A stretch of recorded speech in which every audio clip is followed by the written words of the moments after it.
ನಾಡಿನೆಲ್ಲೆಡೆ ನಾಗರ ಪಂಚಮಿಯ ಸಂಭ್ರಮ ಸಡಗರ.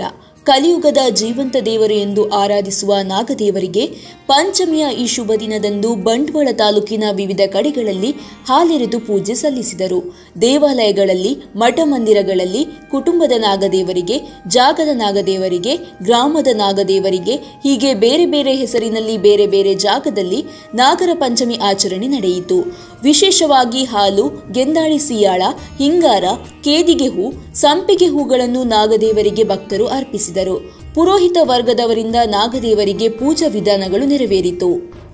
ಮಳೆರಾಯ ಇಂದು ತನ್ನ ಆರ್ಭಟಕ್ಕೆ ಬ್ರೇಕ್ ಹಾಕಿದ್ದು, ಭಕ್ತರಿಗೆ ತೊಂದರೆಯನ್ನು ನೀಡದೆ ಸಂತೋಷದಿಂದ ನಾಗರ ಪಂಚಮಿಯ ಪೂಜೆಯಲ್ಲಿ ಪಾಲ್ಗೊಳ್ಳಲು ಅವಕಾಶ ನೀಡಿತ್ತು. ಮಳೆಯಿಲ್ಲದ ಕಾರಣಕ್ಕಾಗಿ ಎಲ್ಲ ದೇವಾಲಯ ಸಹಿತ ನಾಗದೇವರ ಕ್ಷೇತ್ರಗಳಲ್ಲಿ ಭಕ್ತರ ಸಂಖ್ಯೆ ಹೆಚ್ಚಾಗಿ ಕಂಡುಬಂತು. ಮಾರುಕಟ್ಟೆಯಲ್ಲಿ ವ್ಯಾಪಾರ ವಹಿವಾಟು ಜೋರಾಗಿ ಕಂಡುಬಂತು.